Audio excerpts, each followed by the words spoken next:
C'est la deuxième partie de l'émission qui commence. Vous nous rejoignez sur la chaîne Bismart où vous nous écoutez aussi en podcast. C'est Smart Tech, votre quotidienne sur le numérique et l'innovation. Et c'est l'heure de notre rendez-vous avec l'actualité des cryptos. On en parle aujourd'hui avec Nicolas Rongeard qui est consultant crypto et blockchain chez KPMG. Bonjour. Bonjour. Bienvenue sur ce plateau. C'est votre première avec nous. Exactement. Mais KPMG est un habitué de Smart Tech.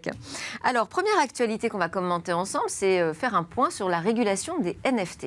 Tout à fait. Que se passe-t-il ? Exactement. Comme vous le savez, on a le règlement européen MiCA qui a été voté le 20 avril dernier et qui rentrera en vigueur donc en octobre 2024. Alors, ce règlement européen MiCA, il concerne quoi exactement ? Elle concerne à la fois les acteurs, les prestataires de services en matière d'actifs numériques et à la fois les cryptoactifs.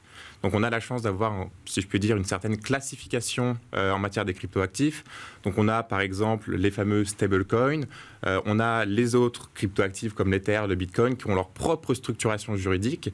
Mais pour revenir effectivement aux NFT, aujourd'hui, ils ont été exclus du champ réglementaire de MiCA.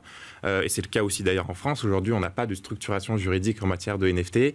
Et on doit un petit peu faire au cas par cas, c'est-à-dire étudier projet par projet. Et pourquoi le NFT est-il un cas à part ?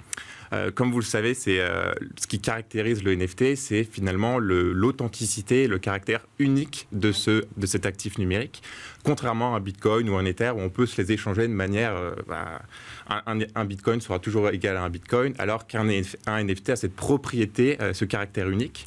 Et donc aujourd'hui, on a un petit peu un flou juridique sur cet actif-là. Et donc, avec le règlement MiCA, on a la possibilité toutefois de reconsidérer l'aspect juridique et le caractère du NFT.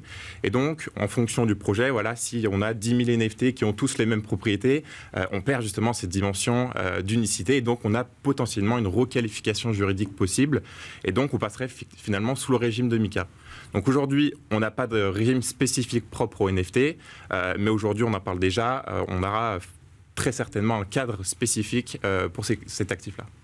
Donc, il y aura une réglementation spécifique. En tout cas, il y a des discussions en ce moment qui ont lieu en France, au ministère de l'Économie et des Finances et de la Souveraineté numérique et industrielle. C'est un long nom pour notre ministère. Des discussions en cours sur la réglementation des NFT en France. Est-ce qu'on est sur une ligne européenne ? Je pense qu'effectivement...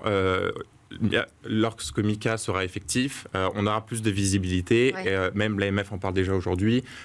Pour l'instant, on fait au cas par cas en fonction des collections et des projets. D'accord. Mais on aura un régime spécifique qui va arriver et qui va concerner l'ensemble de l'Europe, effectivement. Et on aura une unicité, a priori, vous le pensez, sur ce sujet-là ? Alors, autre actualité qu'on va commenter ensemble, c'est la Société Générale qui, via une filiale, a lancé son propre stablecoin. Exactement. Donc, c'est une nouvelle super intéressante. Et quand on prend un petit peu de hauteur, on se rend compte finalement que c'est dans la continuité d'une tendance de fond qui est celle de l'adoption des cryptoactifs de manière générale. On l'a vu auprès des particuliers. Par les établissements bancaires, c'est ça. Par les établissements aussi bancaires, exactement. Nous, on le voit au quotidien. On accompagne nos clients principalement, effectivement, dans le secteur bancaire. Il y a une demande, il y a un besoin de vouloir explorer, d'expérimenter ces nouveaux actifs. Et donc, l'initiative de Société Générale, et c'est d'ailleurs fort, la filiale de Société Générale qui est dédiée aux technologies du Web3, de lancer son propre stablecoin. Donc, pour rappel, un stablecoin, c'est tout simplement la représentation d'une monnaie fiduciaire ayant cours légal, donc en l'occurrence ici l'euro. C'est-à-dire pour chaque émission d'un stablecoin, on va avoir 1 euro qui va être bloqué, sécurisé chez un intermédiaire, chez une société fiduciaire par exemple. Et donc, le stablecoin euro va évoluer en fonction de son sous-jacent et donc en fonction de l'euro. Et qu'est-ce qui est intéressant dans cette expérimentation ? À quoi ça sert ? Eh bien, plusieurs choses. Tout d'abord, d'un point de vue volatilité, parce que le stablecoin, comme vous l'aurez compris, se supprime un petit peu la volatilité inhérente aux cryptoactifs, comme les bitcoins, comme l'Ether. Et donc, on peut s'exposer au marché des cryptoactifs avec un actif donc, qui n'a aucune volatilité, tout en bénéficiant de l'ensemble des avantages de la blockchain et des cryptoactifs, c'est-à-dire effectuer des transactions de manière quasi instantanée à l'autre bout du monde pour quelques euros, si ce n'est quelques centimes de frais de transaction. Donc là, on a vraiment un ensemble de cas d'usage qui émergent pour les entreprises. Ça peut être non seulement de l'optimisation des flux de trésorerie, voilà, on a une filiale à l'autre bout du monde, on fait des paiements de manière instantanée pour quelques euros, avec un actif stable, encore une fois, sur un support qui est Ethereum en l'occurrence, la blockchain Ethereum, qui fonctionne fonctionne, qui est sécurisé.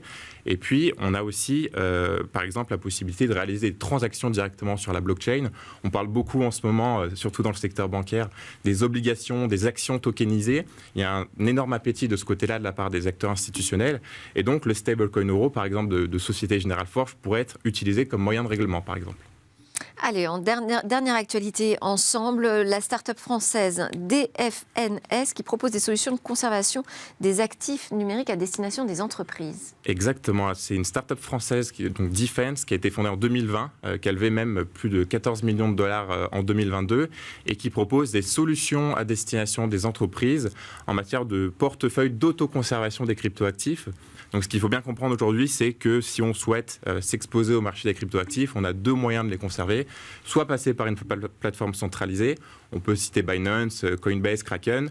C'est simple, c'est intuitif, ça permet de déléguer la responsabilité de ces cryptoactifs. Mais il y a certaines limites, on l'a vu en 2022 avec les déboires de FTX. Donc on a la chance avec cette classe d'actifs de pouvoir posséder, sécuriser et donc contrôler ces cryptoactifs par soi-même. Mais aujourd'hui, on a de nombreuses barrières techniques pour les utilisateurs. Mais les wallets, on a une start-up, une pépite en France. Exactement, Ledger, tout à fait, qui permet de sécuriser par soi-même ces cryptoactifs. Ouais. Mais c'est une solution matérielle. Matériel qui peut freiner l'adoption de certaines personnes. C'est un frein un petit peu technique, c'est un petit peu compliqué à maîtriser, ça demande une certaine connaissance. Et donc, la solution le nouveau service de Defense, c'est de proposer justement un accès à ces portefeuilles via les données biométriques, donc Face ID, l'empreinte digitale, des technologies qu'on qu'on utilise au quotidien pour s'identifier à son smartphone, pour effectuer des paiements sans contact. Mais est-ce que c'est aussi bien sécurisé ? Tout à fait. Ça va utiliser des mécanismes et des technologies différentes, par exemple, que Ledger, mais qui vont permettre de contrôler, de sécuriser ces actifs par soi-même avec justement un accès plus facile et plus rapide à son wallet. Ok, donc Defense, DFNS, la start-up à suivre selon vous. Merci beaucoup Nicolas Rongeard de KPMG pour ce décryptage des principales actualités du monde des cryptos dans Smart Tech. À suivre, c'est notre regard sur Où va le web ?